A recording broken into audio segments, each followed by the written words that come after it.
Bonjour à tous et bienvenue dans ce webinaire dédié au serveur multiterminologie.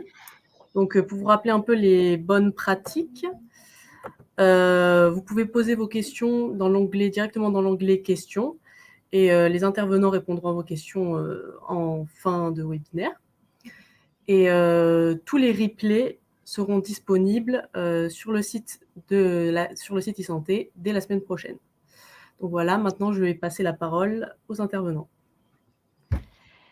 Merci Sarah et bonjour à tous. Aujourd'hui, on va discuter un petit peu pendant 1 heure de terminologie. Donc au programme, ça sera une présentation en 3 temps. Tout d'abord, on va vous présenter le centre de gestion des terminologies de santé avec nos missions et notre feuille de route. Ensuite, on fera un gros focus sur le serveur multiterminologie qu'on propose à l'ANS et notamment ses fonctionnalités. Et enfin, on vous présentera nos prochaines étapes et ce qu'on compte faire pour améliorer l'interopérabilité autour des terminologies. Donc, vous l'avez compris, on va essentiellement parler de terminologie pendant 1 heure et donc ça vaut un peu le coup de savoir ce que ça veut dire une terminologie. Donc une terminologie, ça englobe un ensemble de structures de données qui peuvent être simples comme les vocabulaires contrôlés ou plus complexes comme les ontologies. Et ces structures de données vont nous permettre en fait de créer de la connaissance, de référence autour d'un domaine, médical particulier. Typiquement, une terminologie, c'est la classification internationale des maladies. C'est, ce qui est proposé, dans la CCM. C'est la LOINC qui est utilisée, comme référentiel en biologie pour, structurer, les observations, de biologie. Et toutes ces terminologies, en fait, sont impliquées dans les cadres, d'interopérabilité, que ça soit directement parce qu'elles sont pointées directement par, ces volets métiers ou par le biais de jeux de valeurs. Un jeu de valeurs, du coup, c'est un concept c'est une liste de concepts qui vont être piochés dans une ou plusieurs terminologies et qui vont être dédiés à une application très particulière dans un volet métier. Et donc typiquement, un jeu de valeurs, à contrario d'une terminologie, ça peut se construire autour de plusieurs terminologies et ça peut être composé d'un petit ensemble de concepts qui vont être piochés dans plusieurs terminologies. C'est le cas, par exemple, du JDV complications neurologiques CISIS ou un gros ensemble de concepts qui sont piochés uniquement, dans une terminologie, ici, par exemple, le jeu de valeurs tumeur. Le CGTS, pour Centre de gestion des terminologies, a pour objectif, en fait, de gérer les terminologies et dans ce cadre-là, on a 3 missions dans l'équipe.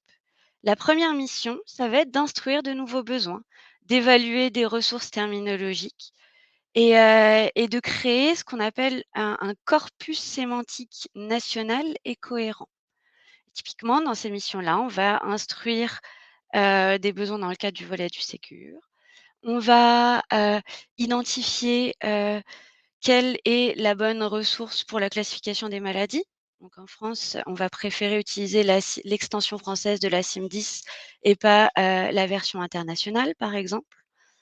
Et on va clarifier, ce qui est possible de faire avec ces différentes terminologies, notamment au niveau des licences. Notre deuxième mission au CGTS, c'est de proposer justement ces référentiels terminologiques, dans un espace de confiance qui va centraliser l'ensemble de ces référentiels, et qui est aujourd'hui le serveur multiterminologique. Et enfin, notre troisième mission, c'est favoriser leurs utilisations et donc favoriser quelle terminologie à utiliser en vous accompagnant et en vous expliquant le contenu de chacune de ces terminologies. Mais également favoriser leurs usages parce qu'il y a beaucoup de ressources terminologiques qui sont, internationales et publiées en anglais. On va développer et on développe des services de traduction automatique pour les traduire en français. Et comme on est sur un écosystème avec plusieurs terminologies, il n'y a pas une seule terminologie qui va répondre à l'ensemble des besoins du cadre d'interopérabilité.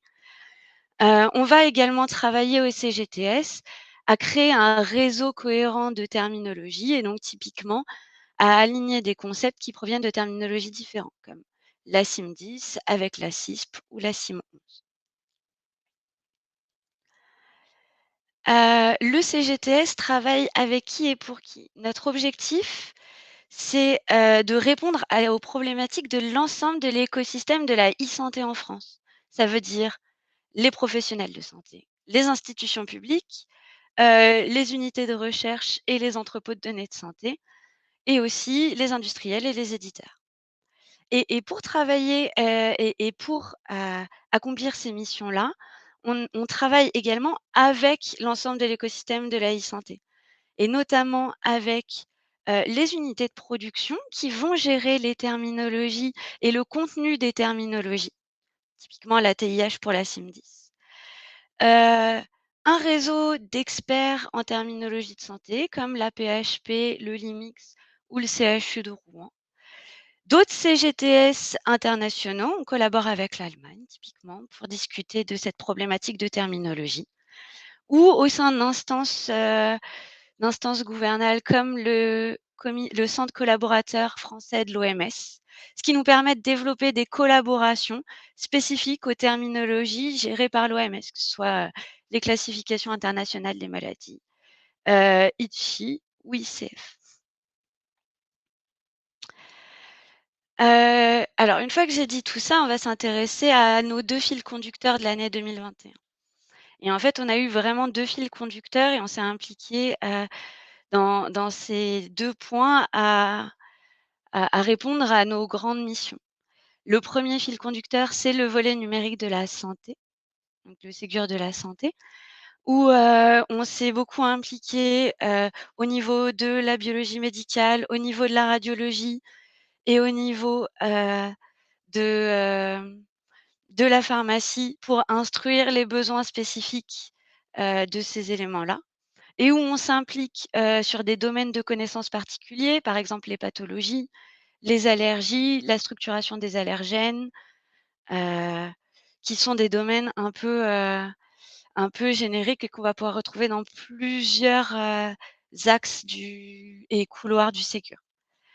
Notre deuxième fil rouge, c'est qu'au-delà du Ségur, il y avait déjà des terminologies qui avaient été identifiées et qui sont déjà, référencées par les différents cadres d'interopérabilité.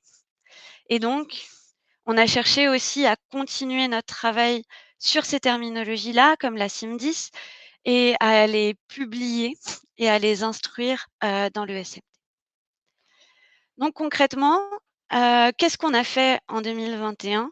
Si on reprend nos actions sur nos 3 missions, tout d'abord, sur la mission de maîtrise d'ouvrage, on a poursuivi nos travaux d'instruction de la SNOMED-CT, où je vous rappelle, en 2020, on avait édité un rapport, le CGTS avait édité un rapport en collaboration avec d'autres centres, de recherche sur, «Faut-il adopter la SNOMED?»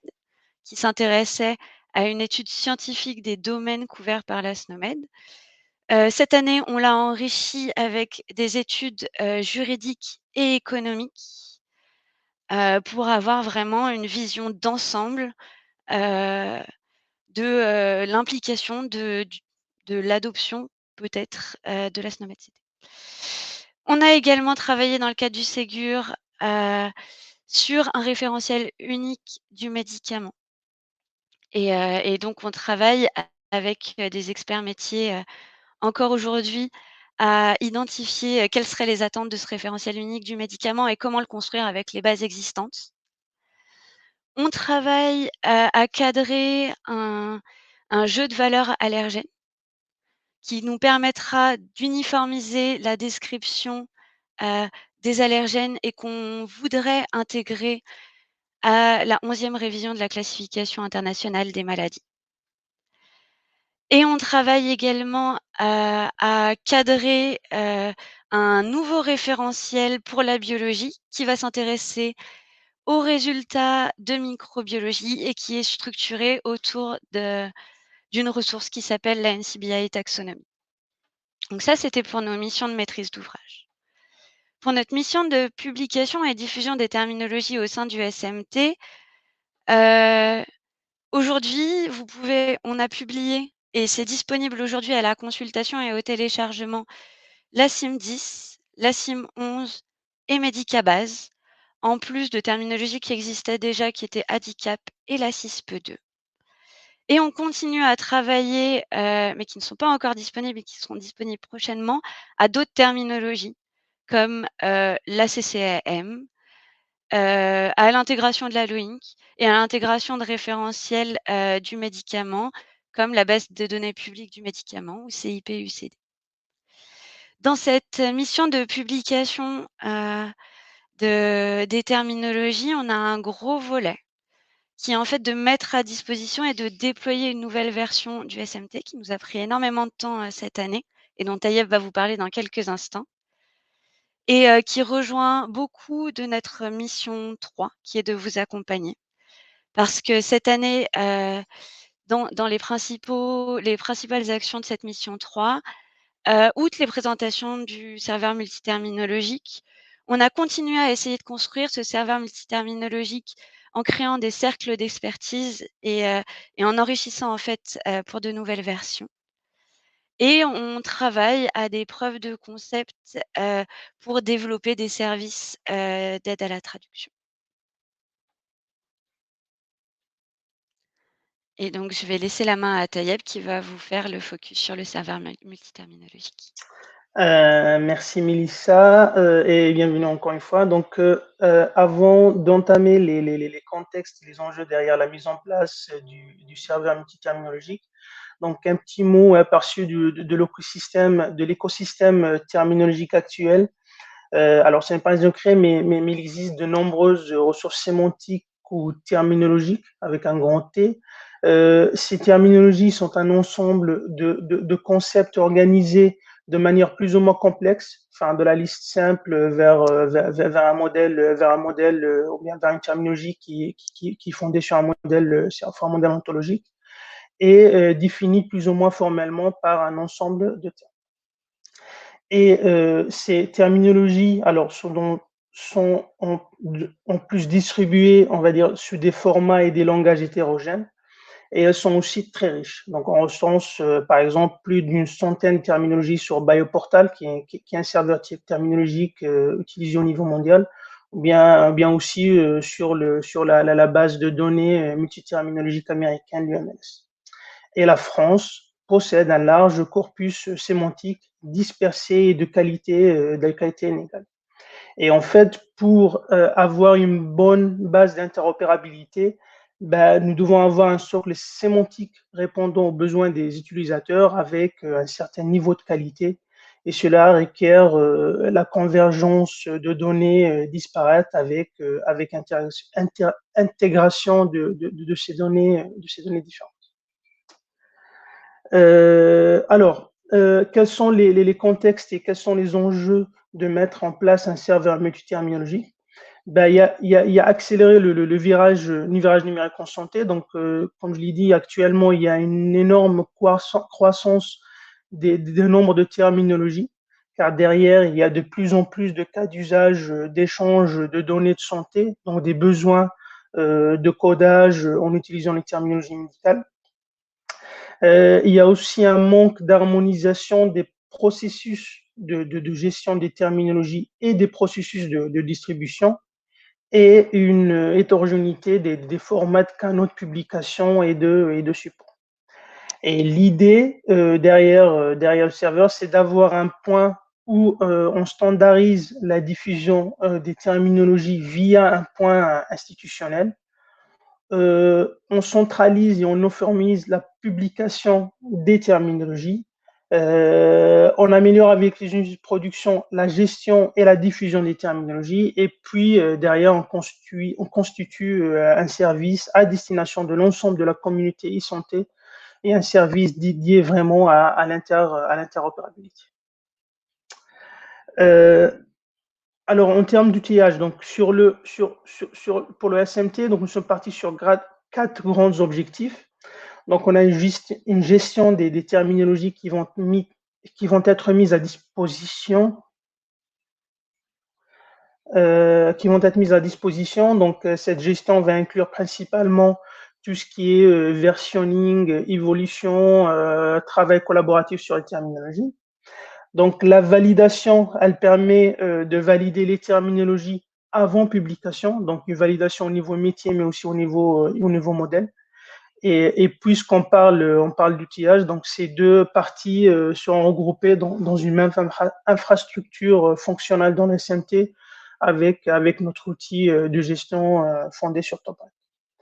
La mise en relation, et là c'est clairement la plus-value de l'outil et dont l'objectif est d'assurer l'interopérabilité entre les terminologies. Donc cela va passer par, enfin nécessairement pas par des standards communs de publication et par la mise en relation entre les terminologies, enfin la mise en relation interterminologique. Et le dernier point, bien le quatrième point, ben, c'est une partie aussi importante qui est la partie publication pour mettre à disposition toutes les terminologies gérées et validées par l'outil. Alors, avant de vous présenter le format de publication et notre processus de publication des terminologies, quelques mots sur les grands principes qui nous guident au CGTS pour mettre à disposition nos terminologies et aussi pour créer le serveur. Donc, de manière générale, la conception du SMT s'inspire des réflexions autour des données ouvertes, de l'open data et des données 5-star. Donc, pour le fair data, donc le findable, accessible, interoperable et reusable, nous allons voir avec le serveur comment rechercher, trouver un concept, comment accéder à une ressource terminologique, pourquoi la ressource doit être interopérable et aussi réutilisable. Donc ça aussi, on y travaille pour que ça soit visible sur le SMT. Outre le principe FAIR, donc nous adoptons également les principes de données ouvertes, donc Open Data et du 5-star, car un critère important pour le choix d'une terminologie et qu'elle soit utilisable par le plus grand nombre. Et c'est pourquoi nous avons besoin des terminologies et des ressources sous licence ouverte. Et concernant les principes 5-star, donc nous voulons également que nos données soient interprétables par des machines et pas nécessairement sous des formats propriétaires. Et c'est l'une des raisons aussi pour lesquelles nous choisissons les normes du web sémantique pour publier en terminologie telles que le RDF, le OAL, le RDFS ou le SCOS. Et ces normes, derrière, nous permettent de créer des données ouvertes, mais aussi de créer un réseau de terminologie et de les considérer non pas comme une ressource unique, mais aussi comme des ressources connectées au sein d'un réseau sémantique. Alors, c'est quoi une ontologie? Pourquoi utiliser les ontologies? Donc, je ne vais pas trop tarder sur cette slide, mais il existe de nombreuses définitions des ontologies. Donc, la plus connue, celle de Grober, par exemple, qui définit une ontologie comme une spécification d'une conceptualisation. Pour être simple, on définit une ontologie comme une sorte de structure qui permet la représentation d'une connaissance ou d'une partie de connaissance pour un problème spécifique en utilisant un vocabulaire formellement défini avec des prédicats mathématiques basés sur la logique du premier ordre. Afin d'organiser les connaissances utilisant des classes, donc c'est les cercles ou bien les cercles bleus dans la figure, ou des propriétés utilisées pour relier ces classes. Donc, les avantages des ontologies telles qu'elles sont définies par le WTC sont la possibilité d'organiser les terminologies selon une hiérarchie, ce qui est très utile pour la visualisation et la navigation, et on va voir ça dans le SMT. La capacité d'enrichir formellement les informations dont nous disposons au niveau des concepts et des relations, donc en ajoutant par exemple des définitions, les synonymes, comprendre clairement le contenu et la sémantique du concept, et bien sûr de faciliter l'utilisation des ressources pour tout ce qui est indexation et recherche d'informations derrière. Il y a la notion aussi de réseau sémantique qui signifie que nous pouvons créer non seulement des propriétés hiérarchiques entre concepts, mais aussi de créer des propriétés basées sur la logique ou la logique en général, qui vont permettre derrière aux algorithmes de faire des raisonnements et des inférences automatiques, qui signifie que nous pouvons déduire de nouvelles connaissances à partir des connaissances existantes. Et le dernier avantage, mais aussi l'un des plus importants, c'est que les ontologies, par définition, intègrent la notion de logique, sans lesquelles les ressources ne peuvent pas être isolées en étant liées à d'autres ressources dans un réseau. Et c'est pourquoi nous avons aussi sur les ontologies, enfin sur les standards aussi, des langages qui sont utilisés pour exprimer le fait que les propriétés ou bien les ontologies sont interconnectées à des ressources externes. Ok.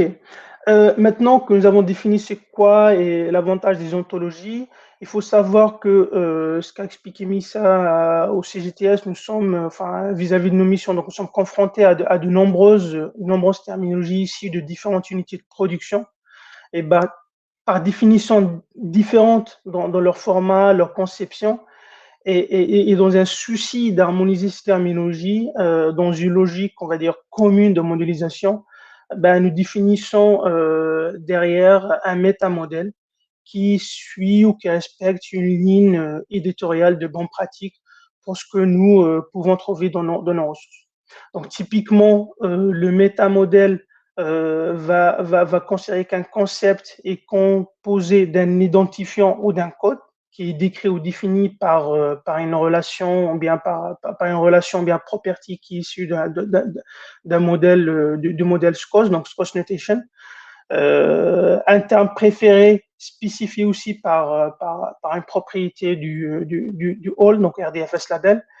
Et notre métamodèle aussi va décrire les relations hiérarchiques comme un ensemble de concepts liés par des propriétés. Alors, RDFS et All, donc c'est le RDFS subclass. Et pour toutes les relations, on va dire, d'interopérabilité ou d'alignement, le métamodèle utilisera les relations de mapping ou bien d'alignement SCOS, comme le SCOS Exact Match, pour spécifier qu'une relation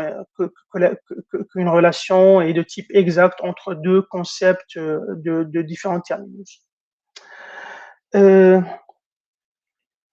Alors, ce joli schéma décrit de manière générale le processus d'intégration de toutes les terminologies dans notre serveur multiterminologie. Donc là, il faut se mettre, toujours dans le cadre de notre mission, bien notre première mission du SCGTS, nous sommes maîtres d'ouvrage, donc nous sommes confrontés à des terminologies qui proviennent de différentes unités de production.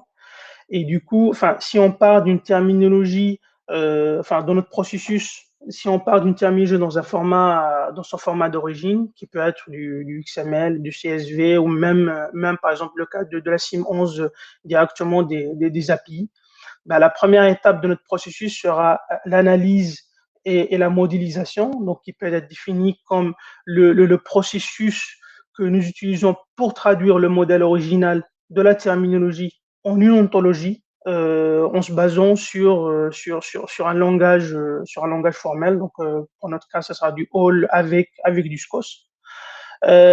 Alors, ça se représente comment, en termes d'organisation? Donc, nous construisons un cercle d'experts. Donc, on a un expert terminologique, un expert technique, un expert sémantique aussi, des développeurs pour construire le modèle. Donc, ce modèle, quand on va le définir, sera intégré dans un transformateur ou bien un parseur développé, par exemple, dans notre cas, en langage Java. Et cette ontologie, et avant sa publication dans le serveur, sera intégrée dans notre outil de gestion d'ontologie qui est TopBrite. En vue, pourquoi l'intégrer avant? Pour avoir une vue à partir de laquelle on va essayer de faire de la validation, et à partir de l'outil qui est notre outil de gestion, nous notamment la dernière étape de notre traitement qui consiste à exporter l'ontologie, donc le format d'origine et ce format All dans le serveur pour publication, mais aussi pour indexation au sein de notre moteur de recherche. et pour qu'elle soit aussi accessible via les API disponibles. Et après, dès qu'elle sera publiée, bah, elle va entrer dans notre cycle de mise à jour qui va être, dès qu'il y aura une autre version, bah, on va mettre à jour le modèle sémantique et on va recommencer le processus directement d'export. Ok, donc ça c'était pour, on va dire, la partie un petit peu théorique et sur quoi on base sur le principe. Là, on va faire une démonstration du serveur, sachant que, enfin, vous pouvez derrière, enfin, je sais pas si vous pouvez récupérer la présentation, mais dans les présentations, j'ai mis aussi tous les slides nécessaires pour cette démonstration. Donc, je reprends la main. Hop, hop. Ok. Donc, alors, le serveur multiterminologique, donc c'est un projet qui a été initié, enfin, je vais faire un petit l'historique, enfin, qui a été initié l'année dernière avec un modèle de gestion fondé sur un principe d'une livraison majeure par an. Donc, on est sur 4 à 3 releases par an. Donc, la première release de la première version du projet a été déployée en novembre 2020. Donc, ça concernait principalement la partie frontale du serveur, donc le catalogue de terminologie et les métadonnées. Une deuxième release a été déployée en mars dernier avec beaucoup plus de fonctionnalités, notamment un moteur de recherche sur les terminologies métadonnées, un moteur de recherche sur les concepts, c'est-à-dire les terminologies qui sont intégrés et indexés dans notre serveur, la mise en disposition d'un certain nombre d'API et surtout toute la partie back-end qui permet de faire la gestion des terminologies au format sémantique. Et la release 3, donc c'était déployé en juillet dernier et c'est celle qui est en prod maintenant avec comme nouveauté notamment le endpoint de Sparkle qu'on a mis en prod. Ok, donc ça c'est la première page quand on arrive sur le serveur. Donc la première partie, ou bien la partie la plus importante, enfin une des parties la plus importante du SMT, c'est le catalogue de terminologie. Donc ça permet de lister toutes les terminologies ou bien toutes les métadonnées aussi des terminologies qui sont disponibles sur la SMT. Donc là, si je prends l'exemple de la SIM10, donc je vais prendre la SIM10 comme fil rouge de ma démonstration. Donc si je clique sur la terminologie, donc à gauche, j'ai le tableau sur les différentes métadonnées qui ont été définies sur la SIM10, donc les versions, le nombre de concepts, les formats. Donc on a deux formats, donc le format sémantique, enfin c'est pas vraiment, enfin quand on parle format, c'est vraiment le langage utilisé, mais après derrière ça va se réaliser vers du XML ou même après on pourra faire avec notre outil de gestion, on pourra faire d'autres formats standards qui sont le Turtle, le N-Triple, etc. Le XML parce que c'est le format d'origine de la SIM10, donc c'est-à-dire dans le processus d'intégration, donc on est parti d'une terminologie ou bien au format d'origine en XML, donc CLAML. Et après, nous avons développé nos parseurs de transformation vers le modèle sémantique. À droite, on a le lien pour télécharger la terminologie. Donc, ce lien, il est, enfin, actuellement, on a 6 terminologies qui ont été intégrées. Ça veut dire qu'on va trouver ce lien que pour ces terminologies. Donc, comme a expliqué Melissa, on continue notre travaux d'intégration de terminologie en suivant notre feuille de route. Donc là, si je clique sur le zip, donc j'ai une licence à accepter, j'ai la terminologie qui a été téléchargée. Alors, je vais l'ouvrir. Okay. Et donc là, j'ai un certain nombre de fichiers. Donc j'ai le fichier date. Donc le fichier date, c'est le fichier qui va contenir les terminologies au format d'origine et la terminologie au format sémantique. Donc c'est réalisé en du XML, mais derrière c'est le modèle sémantique en se basant sur le langage ALL. La documentation. Donc, on a la documentation détaillée qui explique un petit peu toute notre modélisation, mais aussi l'aspect métier derrière. Une nouveauté qu'on a commencé à faire derrière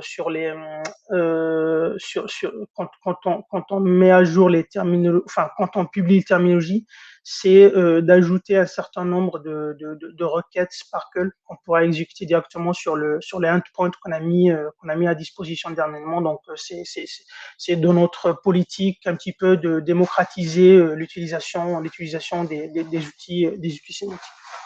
Après, on a tout ce qui est licence et le fichier des méthodes. Après, derrière, donc sur les liens, si on continue sur la page de la CIM10, donc on a le fichier de documentation, la présentation pour aller directement vers le site d'origine et concept lié. Donc ça, c'est un nouveau, ou bien c'est une nouvelle fonctionnalité qui est arrivée avec la release 2 et qui permet directement d'aller naviguer sur la terminologie. Donc là, quand j'ai cliqué, je suis arrivé sur le concept route de la CIM10 et ça permet d'avoir toute la hiérarchie de la CIM10 à gauche. Donc je peux rechercher dans la hiérarchie. Et à droite, j'ai la description, bien l'affichage du concept avec toutes les informations utiles pour ce concept. Donc son terme préféré, le terme parent, les notes d'exclusion, inclusion. Donc ça, c'est vraiment des relations spécifiques à la CIM10. Et bien sûr, d'autres spécifications qu'on a ajoutées quand on a fait la modélisation, par exemple le disjonctude pour spécifier que c'est pour un petit peu modéliser de façon sémantique le fait que cette classe ou bien ce concept CIM10 il est en exclusion avec d'autres concepts CIM10. Donc ça, c'est la partie catalogue. Il y a dernièrement, donc il y a un moteur de recherche donc, qu'on appelle catalogue des concepts. Donc ça permet de faire de la recherche directement sur les concepts des terminologies intégrées. Donc on peut faire la recherche sur plusieurs langues, c'est-à-dire sur le français, sur l'anglais ou bien indifféremment pour sélectionner toutes les langues. On peut faire la recherche sur une ou plusieurs terminologies qui sont intégrées dans la SMT. Donc là, je peux faire la recherche sur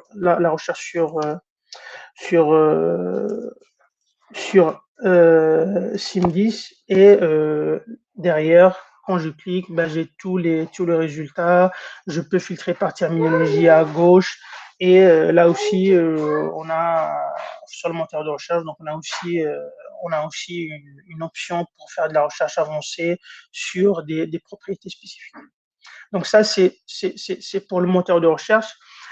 Derrière et en parallèle de cette release, donc on a mis à disposition un certain nombre d'API. Donc ces API, elles reprennent en général les fonctionnalités qui sont définies actuellement dans l'IHM, c'est-à-dire le fait de télécharger une terminologie, rechercher une terminologie, chercher un concept, voir les détails d'un concept. Et du coup, là, ce que je voulais montrer, par exemple, pas sur ça. Donc là, j'ai ce concept-là, moi, par exemple, dans la CIM10, qui est le G31, donc autre affection dégénérative du système nerveux non classée.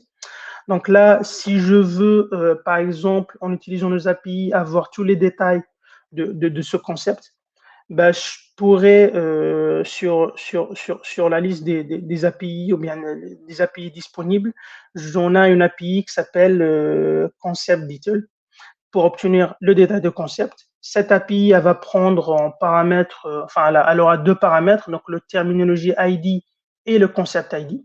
Donc, si je connais le terminologie ID, en l'occurrence ici la CIM10 et le concept ID, le G31, ben, je pourrais avoir directement le détail de ce concept. Sinon, je pourrais passer par d'autres API qui sont disponibles. Par exemple, pour l'ID ou bien pour la terminologie ID, je peux utiliser de façon triviale l'API terminologie list qui permet de lister toutes les terminologies disponibles ici. Donc sur les SMT. Et pour la SIM10, donc je peux sélectionner ce terminologie ID. Et pour l'ID du concept, ben, je pourrais directement chercher le concept en utilisant l'API. Donc, on a une API qui permet de rechercher ou bien d'obtenir la liste des concepts présents dans le catalogue. Donc, je mets le terme ici, je cherche, et dans les résultats, ben, j'ai mon ID qui est affiché ici. Et après, en utilisant ces deux paramètres, ben, je pourrais avoir le détail de ce concept directement dans notre API.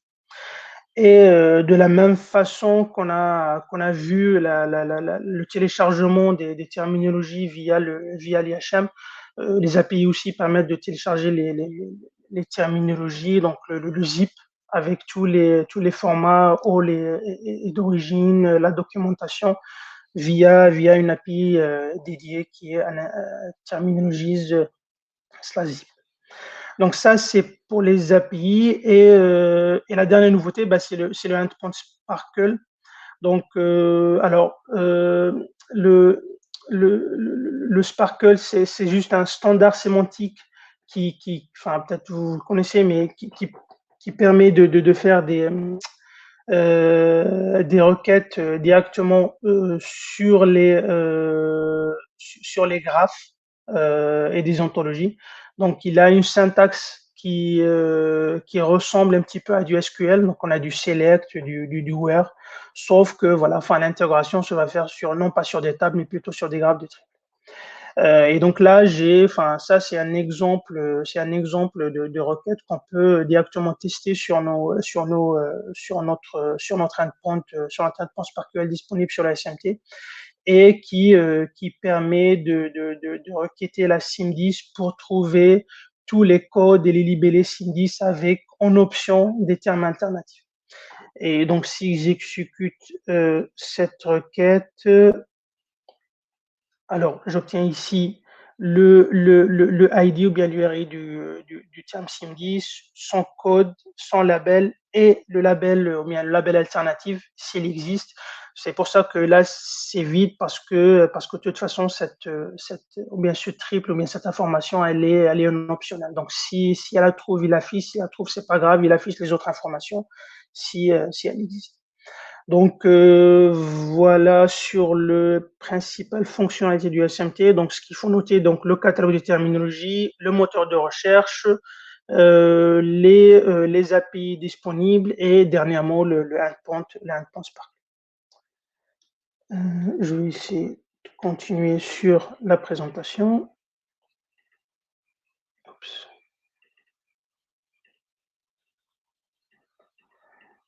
Hop. Donc, tout ça, c'est disponible dans tout ce que j'ai dit, est disponible sur la présentation.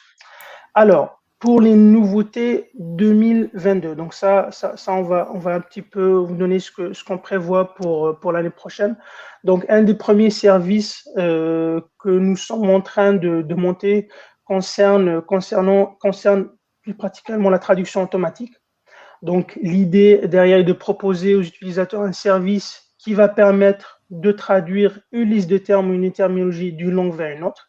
Donc, actuellement, on est sur une architecture deep learning, c'est-à-dire que nos travaux utilisent des outils deep learning pour produire des modèles de traduction qui vont derrière prédire les termes ou bien les traductions des termes. Et quand on dit termes, c'est-à-dire au sens large, c'est-à-dire soit des termes simples ou même des définitions, ce qui est le cas sur la majorité des terminologies.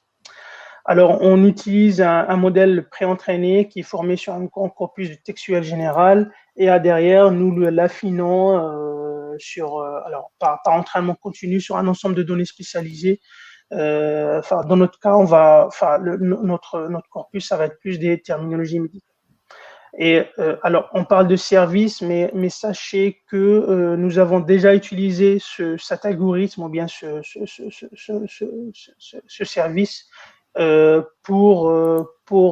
non pas pour traduire, mais pour assister à la traduction officielle de la SIM11 de l'anglais vers le français. Prochain grand service aussi, ça va être la mise en place d'un service Fire que je laisserai Abdelali vous le détailler. Abdelali. Merci Tayeb. Bonjour à tous et merci d'être là. Alors pour le service Fire du SMT, ce dernier en fait il sera basé, vous l'aurez compris, principalement sur les spécifications de JHL7 Fire Terminology Services. Et ces spécifications sont une combinaison de deux choses, donc un modèle de données qu'on appelle des ressources Fire, qui sont liées à la gestion des terminologies, et puis des opérations sur ces ressources Fire. Donc, concernant le modèle de données, vous voyez là la version simplifiée de ce dernier. Donc, on aura une ressource Fire appelée code system qui est en bleu pour représenter tout ce qui est terminologie. Et un exemple d'instanciation est donné à l'intérieur de cette représentation. Ici, c'est la SNOMED-CT, mais ça aurait pu être toute autre terminologie. Une ressource pour représenter tout ce qui est jeu de valeur, appelé value set, qui est en vert, avec un exemple d'instanciation en relation avec le jeu de valeur fracture code de la SNOMED-CT. Mais ça aurait pu être aussi tout autre type de jeu de valeur. Et puis une ressource Fire appelée concept map pour représenter tout ce qui est alignement de jeu de valeur. Et l'exemple qui est donné, c'est un alignement de jeu de valeur entre un code concept SNOMED-CT et un code concept ICD-10. Donc, comme je vous ai dit, ces spécifications sont une combinaison d'un modèle de données et puis d'opérations. Principalement, ces opérations, ça va être des opérations au format REST, donc des API REST. Vous aurez accès à des API qui vont vous permettre d'exploiter ce modèle de données. Et donc, il y a deux sous-ensembles d'opérations possibles, des opérations qui sont communes à ces trois ressources Fire, que sont read, search et history. Le read, vous l'aurez compris, va vous permettre de lire, d'afficher une terminologie, de lire ou d'afficher un jeu de valeur, de lire ou d'afficher un alignement de jeu de valeur. Le search va vous permettre de faire des opérations de recherche sur ces trois ressources. Et puis le history va vous permettre de lire ou d'afficher des versions de terminologie, des versions de jeu de valeur ou des versions d'alignement si elles existent sur le serveur. Des opérations un peu plus spécifiques seront possibles aussi sur ces trois types de ressources. Des opérations sur les ressources code system en bleu, donc sur les ressources terminologiques, sont lookup, validate code et substance. L'opération lookup va vous permettre d'interroger le serveur Fire en donnant en entrée un code concept et il vous donnera toutes les informations en lien avec ce code concept, principalement des métadonnées. L'opération validate code va vous permettre donc d'interroger le serveur Fire en lui donnant toujours en entrée un code concept et il vous dira si ce code concept fait partie d'une terminologie ou pas. L'opération substance va vous permettre de tester et d'afficher les relations d'un code concept avec d'autres codes concept, s'ils existent. Les opérations spécifiques à la ressource value set, donc jeu de valeur, sont expand et validate code. L'opération expand va vous permettre de générer à la volée, à partir d'un value set, d'un jeu de valeur, des sous-ensembles de ce jeu de valeur. L'autre opération qui est validate code, à l'image de celle qui est sur la ressource code system, va vous permettre donc de tester l'appartenance d'un code concept à un jeu de valeur. Enfin, la dernière opération possible via des API REST de ce service Fire, c'est l'opération translate, qui sera possible sur, du coup, la ressource concept map, et qui permettra donc d'interroger le serveur Fire en donnant en entrée un code concept et en lui demandant tous les alignements dont il dispose de ce code concept dans d'autres systèmes de codification, donc dans d'autres terminologies.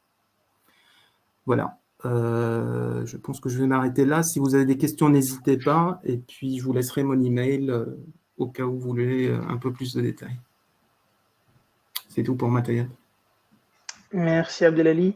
Alors, si on résume un petit peu, donc le SMT permet une consommation des terminologies ou via les API et prochainement aussi via le service Fire, ce que vient de décrire un petit peu Abdelali. Il permet une centralisation, une harmonisation des formats de publication des terminologies fondées sur les formats du web sémantique. Donc, on a vu un petit aperçu avec le format de sortie actuel des terminologies qui sont intégrés, mais aussi la volonté, ce que j'ai dit tout à l'heure du CGTS, d'un petit peu démocratiser les outils derrière. Et c'est dans cette optique qu'on a proposé derrière un endpoint Sparkle.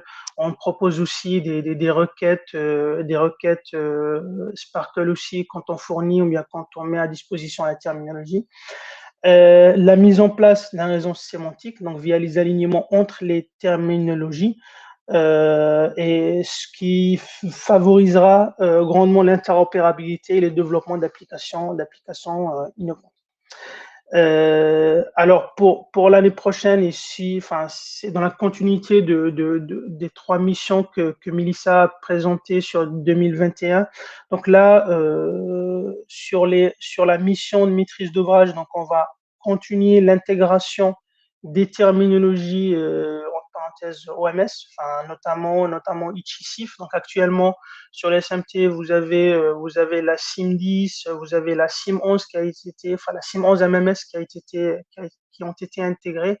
Et on va continuer sur cette lancée avec Ichi, SIF, sachant que derrière on est un peu ambitieux sur Ichi pour justement l'aligner avec la CCM qui va être intégrée prochainement. On continuera nos travaux sur l'instruction de la SNOMED-CT, donc sur les volets juridiques et économiques. On a commencé aussi un travail pour la gestion des terminologies NOS dans les SMT, donc tout ce qui est jeu de valeur, table d'association et le TRE, j'ai oublié son nom. Donc l'idée c'est de travailler avec l'équipe plus qu'à l'ANS pour qu'il gère directement le NOS via notre outil de gestion des ontologies. Enfin, ça facilitera et ça sera publié, enfin, ça sera traduit dans un modèle sémantique et ça sera aussi publié dans le même format qui sont actuellement, mais aussi avec cette valeur sémantique qui sera ajoutée. L'intégration des référentiels médicaments, ça c'est un gros sujet qu'on est en train de travailler avec notamment le lancement de la Task Force Pharmacie et l'instruction de la NCIT et notamment exploiter sa puissance de couverture pour gérer l'obsolescence de la SNOMED propre.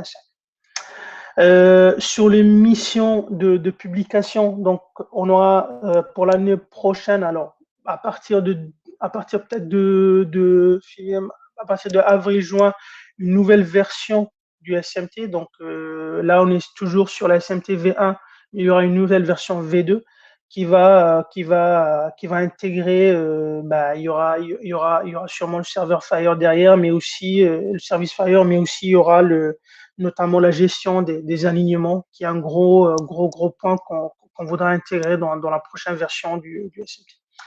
La publication prochaine de la CCM et de la BDPM. Donc ça, c'est surtout pour la CCM, ça va être prochainement, sachant que à chaque fois qu'on publie une terminologie, c'est-à-dire on la publie dans le processus avec indexation, à disponible via les API, le modèle sémantique, on communique. Donc vous avez la page actualité aussi qui est nécessaire. Vous pouvez aussi s'abonner au flux RSS pour avoir les dernières terminologies publiées. Les terminologies de dispositifs médicaux. Donc, on a publié Cladimed. On travaille sur EMDN, notamment la traduction parce qu'elle n'est pas en anglais et l'alignement vers Cladimed, la Loink et les jeux de valeur à l'argent. Et dernier point, c'est que sur le long terme, on travaille aussi sur la mise en place de méthodes. Donc ça, c'est vraiment ça va être l'année 2022, ça va être vraiment l'année de cadrage des méthodes d'alignement automatique entre les terminologies. Alors ça va être toujours du cas par cas, c'est-à-dire quand on va aligner, c'est pas une recette ou bien c'est pas une méthode unique qui va être utilisé pour chaque alignement. Donc là, on va essayer de travailler sur cette partie-là. Et l'idée aussi derrière, c'est de proposer ce service d'alignement pour les utilisateurs avec le SMT, comme on va normalement le faire pour le service de traduction. Et je vous remercie. Donc, les questions, Sarah, s'il vous plaît. Oui. Alors, déjà, ce processus garantit-il la constante mise à jour des différentes sémantiques? Le processus tel qu'il a été construit prend en compte le fait que les terminologies évoluent rapidement. Et donc, on ne garantit pas une mise à jour constante. Il y a des terminologies qui évoluent tous les jours. Par contre, on garantit une mise à jour qui est très régulière, oui. Parce que le processus est très automatisé. Merci. Ensuite, pour harmoniser et mapper les concepts entre plusieurs terminologies, est-ce que vous vous basez uniquement sur des experts métiers ou utilisez-vous des outils de mapping automatique? Utilisez-vous par exemple des mappings existants comme le MetaThesaurus du MLS? Ouais, c'est une excellente question. Alors, on utilisera les deux. C'est-à-dire que l'idée derrière, c'est de combiner la connaissance métier et profiter aussi de la puissance de l'algorithmique.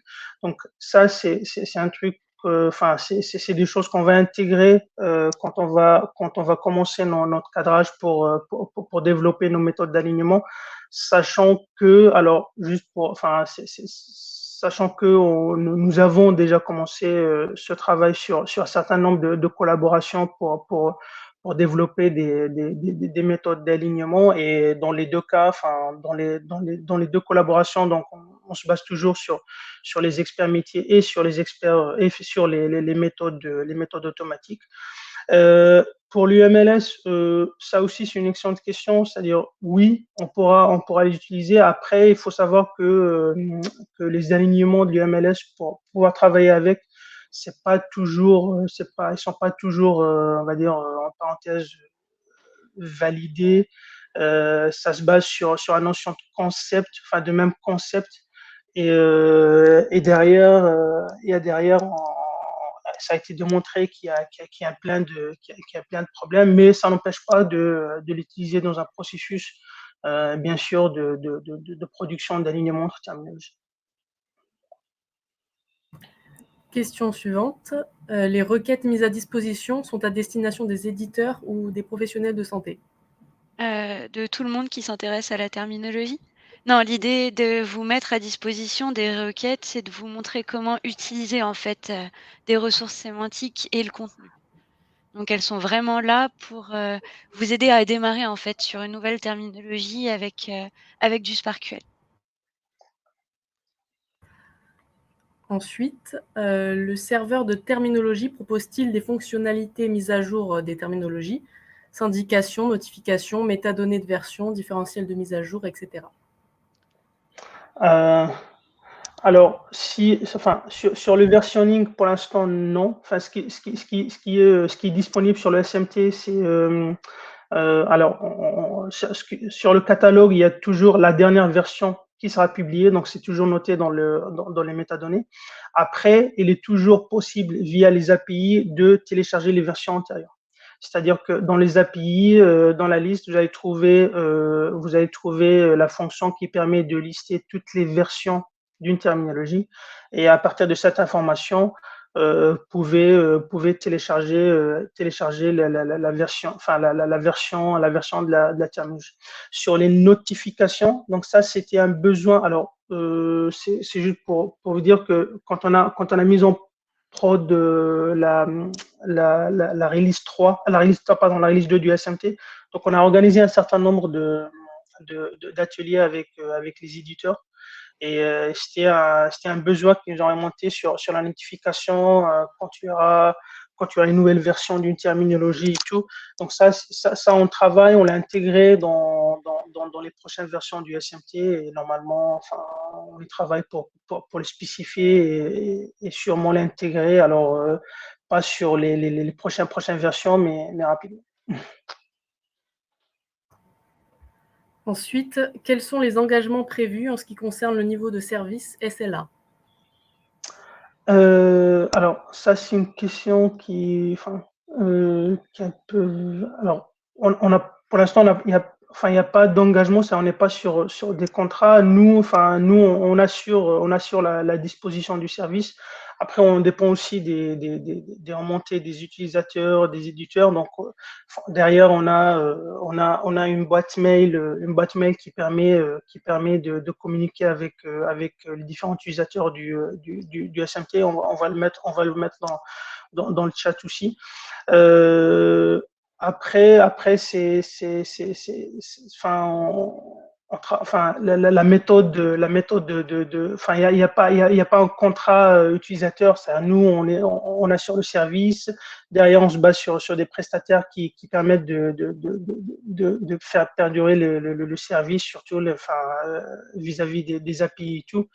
Mais voilà, nous, dès qu'il y a un problème, on le remonte et derrière, on essaie de l'arriver. On a une réaction dans le chat. Donc, cela signifie qu'il faut périodiquement requêter les métadatas de versionning. Pour l'instant, oui. Pour l'instant, il n'y a pas. Alors, à part le fait qu'il y a le flux RSS qui permet de récupérer, qui permet de notifier qu'une nouvelle version de terminal est disponible. Il n'y a pas un système automatique de notification qu'on a mis en place. On passe par les API pour l'instant, mais ce besoin nous a été remonté et nous avons intégré dans les spécifications pour les prochaines versions du SMT. Et nous avons une dernière question. Allons-nous avoir les jeux de valeur du CI/SIS accessibles depuis le SMT avec une notion de notification différentielle? Alors, ça, je ne sais pas exactement, mais je vais parler. Vas-y. Taïeb, c'est les noces.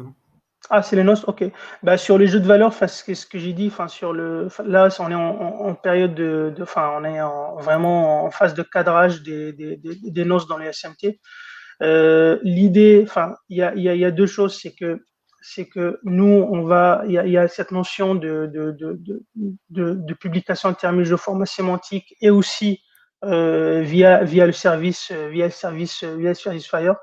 Donc là, pour être honnête avec vous, on est en train de creuser la question, c'est-à-dire comment on peut gérer les jeux de valeur via notre outil de gestion d'ontologie. On est en train de proposer des solutions en collaboration, bien sûr, avec l'équipe qui gère le NOS côté ANS. Après, il y aura toujours la possibilité de passer par Fire sur les jeux de valeur. Mais notre ambition, c'est vraiment de combiner les deux, c'est-à-dire d'avoir notre processus, y compris sur les terminologies des NOS, mais aussi derrière avoir le service Fire pour la diffusion des terminologies. On a une nouvelle question. Dans le catalogue des terminologies, comment distinguer une terminologie intégrée dans le SMT et une terminologie qui est une référence externe, exemple BioLoink? C'est une excellente question. On est en train de travailler. Ça, c'est aussi pour l'instant, on est un peu, il y a des priorités qui passent pour les développements, mais on est en train de travailler pour justement, déjà à niveau graphique, de distinguer quelle terminologie est intégrée, et quelle terminologie n'est pas disponible, ou bien elle est disponible, ou bien il n'y a que les métadonnées qui sont disponibles. C'est une excellente question. Aussi, le fait qu'il n'y ait pas de SLA est problématique vis-à-vis de la dépendance de nos softwares par rapport au SMT. Comment garantir le service de notre côté auprès des établissements si nous dépendons d'une source sans SLA? J'ai pas de réponse à cette question. Désolé. Il faut que je creuse. J'ai pas d'autres informations. Il sera possible si on pourra échanger via notre service d'email et on pourra regarder ensemble cette histoire de SLA. Il n'y a pas de souci. Ensuite, quel est le service à privilégier, le téléchargement ou les API? Tous les services sont intéressants, ça dépend de l'usage, je pense. Typiquement, les API, ça va être très intéressant pour faire du programmatique, et donc récupérer des terminologies ou d'avoir des choses qui sont très... dont on connaît exactement la portée par rapport à un concept ou une terminologie. Le téléchargement et la visualisation via l'interface du SMT vous permet de naviguer dedans et d'avoir un premier niveau de connaissance autour des terminaux.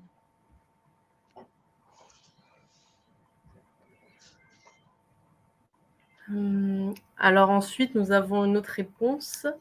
Merci pour cette présentation un peu trop technique pour moi. Est-ce que l'idée des terminologies est aussi d'avoir un DMP harmonisé pour tous? Comment les deux seront-ils interopérés? L'idée d'avoir des terminologies, c'est d'ajouter une couche d'interopérabilité au sein du cas d'interopérabilité et des différents métiers, en fait, des différents volets métiers. Donc, ils vont permettre d'harmoniser le DMP sur des parties communes. Et en fait, elles vont s'intégrer dans le DMP naturellement via différents documents. Je ne sais pas si j'ai bien répondu à votre question. Pas d'autres questions pour le moment. S'il y avait une petite question tout à l'heure aussi, qu'en est-il de la SNOMED? Toujours en cours d'instruction, donc c'est ce qu'on vous disait tout à l'heure avec Tayeb. En 2020, on s'est attaché à qualifier la SNOMED sur différents domaines de connaissances avec des méthodes scientifiques. Donc, on a un rapport qui est disponible sur le site de l'ANS qui détaille les conclusions. On complète aujourd'hui, et on a fait ça tout au long de l'année, cette instruction sur un volet juridique avec du recensement de licences notamment et économique, pour sécuriser le fait que si on adopte la SNOMED, on se donne les moyens d'adopter la SNOMED convenablement et qu'elle soit utilisable par l'écosystème dans son ensemble. Et l'année prochaine, on continuera à travailler sur la SNOMED, sur ses histoires juridiques et économiques, et peut-être aussi par expérimentation. Si pas d'autres questions.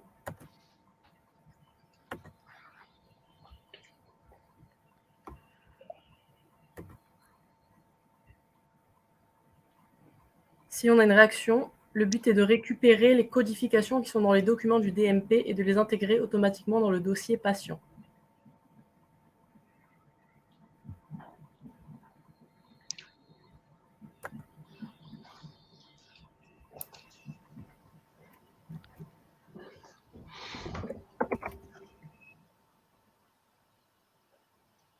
Vous avez d'autres questions?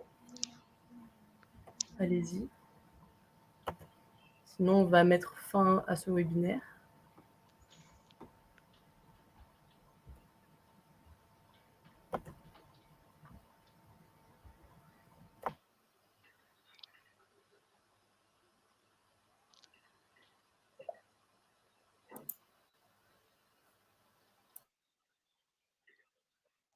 Eh ben, j'en profite qu'il y a un petit blanc pour vous remercier de votre attention. N'hésitez pas si vous avez des questions complémentaires ou des remarques ou des remontées de besoins à communiquer avec nous via notre boîte aux lettres du CGTS qui a été mis dans le chat normalement. Oui, je l'ai mis dans le chat. Ouais. On reste disponible pour vous aider à travailler autour des terminologies de santé et pour améliorer nos services autour de cette question des terminologies. Donc, voilà. Merci beaucoup. Merci à tous pour ce webinaire. Merci beaucoup. Merci d'être venu. Merci. Et rendez-vous au prochain webinaire.